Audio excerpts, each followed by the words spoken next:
Hola, ¿qué tal? Ignacio, ¿cómo estás? Muy bien, fenomenal. ¿Tú? Muy bien, fenomenal. Ignacio Arnau, que es gestor de Bestinver Latam, este fondo de inversión en renta variable de Latinoamérica que lanzasteis en Bestinver pues, hace prácticamente un año, ¿no? No sé qué balance haces de este tiempo. Pues mira, la verdad es que para hacer ese balance hay que remontarse un poco al principio, ¿no? Porque es cierto que nosotros lanzamos el vehículo español a finales de enero del 19, pero bueno, yo me incorporo a Bestinver en enero del 17 y en julio del 17 es cuando lanzamos la estrategia LATAM en Luxemburgo. Entonces, bueno, desde que lanzamos esa estrategia hasta hoy, la rentabilidad del fondo ha sido un 50%, mientras que el mercado ha tenido una rentabilidad del 15%. Han sido años que, bueno, que no ha sido una línea recta, pero el 17 hicimos 12 contra el mercado 6, en el 18 nos quedamos planos con el mercado cayendo un 2. El año pasado fue un gran año, tuvimos 32% de rentabilidad contra 16% del mercado, y este año, en lo poco que llevamos de año, estamos un poquito por encima de planos y el mercado está cayendo un 5%. O sea que, bueno, el balance pues bueno, estamos contentos y lo importante es que hemos conseguido hacer esto no solo de una manera en términos absolutos muy positiva, también en términos relativos, y luego la calidad de los retornos ha sido muy buena, ¿no? Lo hemos hecho con una volatilidad significativamente menor a la del mercado. O sea que diría que el balance pues muy positivo de lo que hemos hecho en estos 4 ejercicios que llevamos. Yo me había fijado en el fondo español, en Bestinver Latam, que precisamente una de las cosas que habéis el último trimestre fue muy bueno, ¿no? Había tenido una rentabilidad muy positiva. ¿Fue un tema más de contagio de optimismo general de mercado o hubo algo específico en la región que os diera ese retorno? Bueno, más que específico de la región, diría que es específico de nuestra cartera, ¿no? Nosotros en estos 2 años han habido curvas, ¿no? Y este año pasado hubo una muy significativa que fue en este periodo del que tú hablas, en el segundo semestre, en julio y agosto, el mercado cayó un 17% y el fondo de Latinoamérica cayó un 8,5%. Por lo tanto, amortiguamos bien esa caída y eso fue en medio de una crisis en Argentina política muy fuerte, que tuvo algo de contagio al resto de la región, una crisis social y política en Chile también muy fuerte. Chile pasó de ser la Suiza de Latinoamérica a un país más en 2 semanas, algo verdaderamente chocante, y esperemos que se arregle pronto, yo creo que sí. Y bueno, y durante este tiempo pues fue sobre todo la robustez de la cartera, la diversificación y la concentración que tenemos en ciertas compañías lo que nos ayudó a tener al final del año ese 32 contra 16 del mercado, ¿no? O sea que fue algo bastante específico de cómo habíamos construido la cartera nosotros. ¿Qué encontramos ahora, sí, a grandes rasgos, cuando uno mira la cartera de Bestinver Latam? Bueno, yo creo que encontramos algo muy diferente, lo primero, ¿no? Cuando piensas en inversiones en Latinoamérica, normalmente piensas en 3 grandes grupos, ¿no? Materias primas, ¿no? Es lo primero que viene a la cabeza, infraestructura, desarrollo de infraestructura y, bueno, todas las cadenas de valor, ¿no? de estos dos grandes sectores. Y luego todo lo que toca al consumidor, ¿no? El crecimiento de la clase media. Nosotros nos enfocamos mucho más aquí, ¿no? Bueno, y dentro de esto, que es una palabra muy grande, ¿no? El consumidor. Ahí, pues, en los 4 sectores del círculo de competencia de Bestinver, que, bueno, nos has oído hablar miles veces de esto, ¿no? Que son consumo, servicios financieros, industrial y media y tecnología, ¿no? Entonces, ¿qué pasa? Los índices, los típicos fondos en los que puedes invertir en Latinoamérica son fondos que están muy centrados en esas 2 primeras patas, ¿no?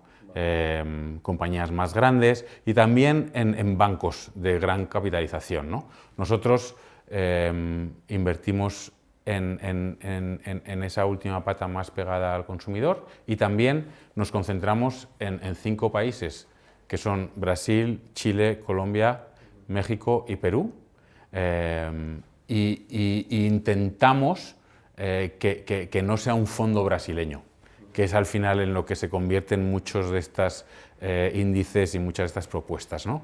O sea que, primero, muy diferentes, y segundo, hemos conseguido aplicar la filosofía y el proceso de Bestinver, y hemos conseguido construir una cartera muy robusta, ¿no? Y eso es lo que nos ha hecho diferentes estos años y lo que por ahora nos está dejando conseguir retornos superiores en ya nuestro 4º ejercicio consecutivo, ¿no? Claro, esto que decías de Brasil, yo mirando un poco la cartera, ves muchos nombres brasileños de las principales posiciones, pero claro, entiendo que la selección la hacéis por compañía y no por países, pero que os sale una foto de países que Totalmente, claro. Totalmente. Bueno, lo has entendido perfectamente. Nosotros lo que hacemos, como tú sabes bien, es analizar compañías, ¿no?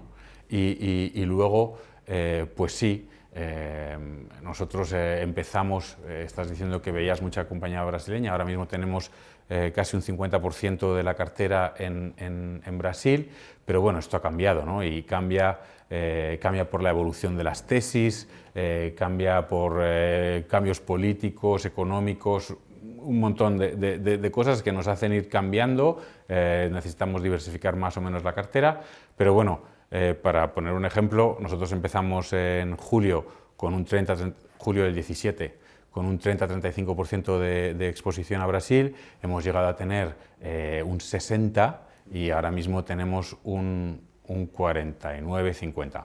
Ahora, ¿qué es lo importante aquí? Porque lo importante no es dónde, ¿no? Lo importante es el qué. Es muchísimo más importante en qué invertimos en todos estos países. Y te pongo otro ejemplo. Hemos hablado de estos índices y estos otros fondos en los que se puede invertir, ¿no? En estos fondos, Brasil ha representado el año pasado entre un 65 y un 70% de esos portfolios, ¿no? Para nosotros representó un 44% de media, y aún así hemos conseguido el doble de rentabilidad. O sea que no es solo dónde y cuánto ponemos dónde, sino en qué invertimos, lo que de verdad nos diferencia.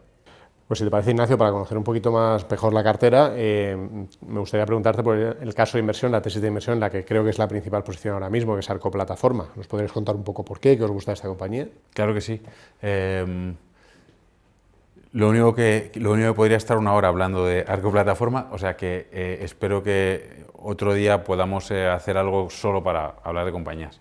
Pero bueno, te cuento muy rápido. Esta es una compañía que empezamos a analizar hace un año y medio.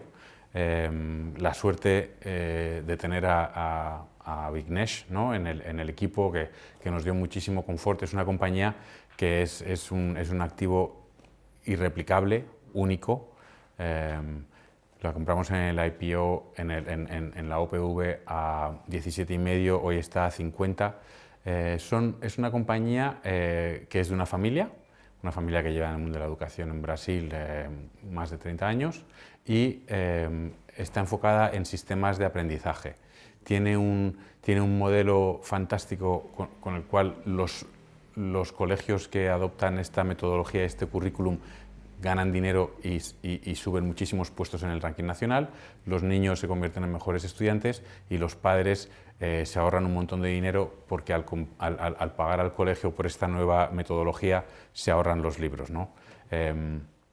Es un modelo de negocio en el que tienes muchísima visibilidad de flujos a largo plazo y ahora mismo lo que está haciendo Arco es de esa parte central del currículum hasta el equivalente de la selectividad en España. Ahora lo que está haciendo es desdoblarse en una parte suplemental en la que das inglés, matemáticas, robotics, etcétera, etcétera, ¿no? Entonces está doblando su potencial y bueno, es una compañía que ahora mismo para nosotros es, si no la más, de la mayor calidad que existe en Latinoamérica. Un valor que me llamó la atención viendo un poco la cartera, Via Varello, se pronuncia así, Barecho, ¿no? Sí, Villabarejo, sí. Vale, que ha tenido un comportamiento muy, muy positivo, ¿no? Sí. Antes hablabas también del tema de compañías de consumo, al final, representa un poco esta expansión del consumo en Brasil que estamos viendo, el comportamiento que ha tenido la acción, ¿o hay algún otro factor? Es un factor, pero en este caso no es nada determinante.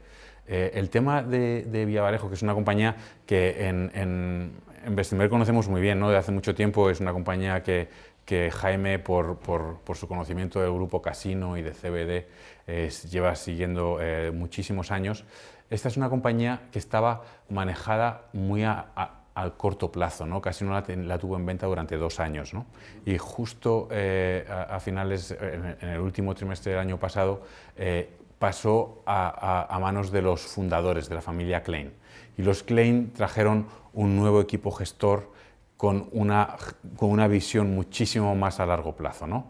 Nosotros además estuvimos con ese nuevo equipo gestor 2 semanas después de que se produjese el cambio en Brasil, al sur de Sao Paulo, después de pasar por la favela más grande del país, y estuvimos con ellos, y la verdad es que salimos muy positivos, ¿no? Están muy enfocados tanto en resolidificar las relaciones con los proveedores, que es importantísimo para este tipo de compañía, muy enfocados en la estrategia omnicanal, ¿no? Muy importante también para este tipo de compañía, y muy enfocados en la digitalización. Se han traído a Ellison, que viene de Meli, de Mercado Libre, con el mandato de transformar digitalmente la compañía, y también han dado recursos humanos para transformar culturalmente la compañía también, ¿no? O sea que, bueno, al mismo tiempo están desarrollando un banco. Es una compañía con más de 20 millones de clientes, con más de 5 millones de relaciones de crédito. Entonces, bueno, ahí vemos muchísimo valor, y al mismo tiempo tienes que Brasil está saliendo de una crisis la más grande de la historia reciente del país, y esa crisis han bajado muchísimo los tipos de interés, ha bajado muchísimo la inflación, más dinero en el bolsillo de la gente, y luego el Banco Central está fomentando muchísimo la competición o la competencia en los servicios financieros. Por lo tanto, ahora el consumidor no solo tiene más dinero en el bolsillo, sino que tiene acceso a crédito más barato, ¿no? O sea que la combinación de todas esas cosas pues hace que haya subido tanto, ¿no? Ha subido de 5 cuando la compraron los Klein, ahora mismo está alrededor de 14, 14,5, y seguimos viendo muchísimo potencial en esta compañía. Un par de preguntas más respecto a lo que es más político o económico y no tanto empresarial, ¿no? Los tipos de cambio, las divisas, ¿cuánto influyen en un fondo como este en cuanto al tipo de compañías que estáis comprando? Bueno, en cuanto a las compañías que estamos comprando, nada, ¿no? Nosotros tenemos nuestro proceso de inversión, analizamos las compañías, vemos cuáles son las compañías que nos gustan, y luego lo que sí que tiene lo que sí que tiene un impacto es en la valoración, ¿no? Las monedas. Bueno, las monedas se revalorizan, se deprecian, y suele estar ligado a un movimiento en la inflación, que luego está ligado a un movimiento en el Producto Interior Bruto nominal. O sea, todas estas cosas al final acaban alineándose, ¿no? Puede haber retrasos, y luego también pueden subir o bajar porque pensemos que son, o porque el mercado piense que es más arriesgado el país, menos, etcétera, ¿no? Al final, lo que eso trae es, o lo que nosotros vemos, por lo menos, es que eso trae mayor riesgo. Y la única manera que tenemos nosotros para mitigar ese riesgo es agrandar el margen de seguridad. Entonces, nosotros lo que hacemos es exigirnos un margen de seguridad significativamente mayor al que nos exigimos en el resto de inversiones en Bestinver. ¿Y cuánto afecta el cambio de líderes políticos y en general el contexto político, ¿no? Antes hablabas de Argentina, te hablabas también de Chile, ¿no? ¿Cuánto os afecta? Bueno, es un poco parecida a la pregunta, ¿no? O sea, al final, mira, es un poco lo diferente o el matiz que puede tener esta estrategia con otras en Bestinver, en las que invertimos en más países desarrollados, ¿no? O sea, me parecería temerario invertir en Latinoamérica sin entender que un cambio político en un país puede tener una incidencia bastante importante en la economía, mucho más de lo que puede tener en Europa o en Estados Unidos, ¿no? Entonces, por supuesto que tiene un impacto, por supuesto que tenemos que saberlo, estar preparados, pero nosotros no somos politólogos ni jugamos a eso, ¿no? O sea, lo que nos dedicamos es a analizar las compañías, a ver cuáles son las mejores, esperar a que se pongan a tiro y implementar nuestra lista de la compra de esa manera, ¿no? Volviendo un momento a lo de las monedas. Desde que lanzamos el fondo, en 2017 hasta hoy, el real brasileño se ha depreciado un 25%. Brasil ha sido el país que más ha representado en el fondo, y el fondo está arriba un 50%. O sea que, quiero decir, se puede manejar. Bueno, y para terminar, ¿qué debería esperar un inversor de Bestinver Latam? Bueno, pues yo creo que lo que debería esperar es una alternativa de inversión para poder diversificar, una herramienta de diversificación con un poco más de riesgo. Por lo tanto, si nosotros siempre hablamos de que tienes que tener un horizonte temporal de alrededor de 5 años o de por lo menos 5 años, en este caso debería de ser mayor. Y si hablamos, cuando hablamos de Bestinfond, de esperar unas rentabilidades de un doble dígito bajo, en este caso lo que estamos esperando un doble dígito medio alto, ¿no? Y hasta ahora, pues con ese 50 que llevamos desde que empezamos contra el 15 del mercado, lo que estamos anualizando ahora mismo es como un 17. O sea que eso es lo que creo que deberían de esperar. Muy bien, fenomenal. Pues iremos siguiendo la evolución precisamente de Bestinver Latam, de esta estrategia. Esperamos que os vaya fenomenal. Lo vamos siguiendo en las próximas entrevistas. Muchísimas gracias. Muchísimas gracias a ti, Ignacio.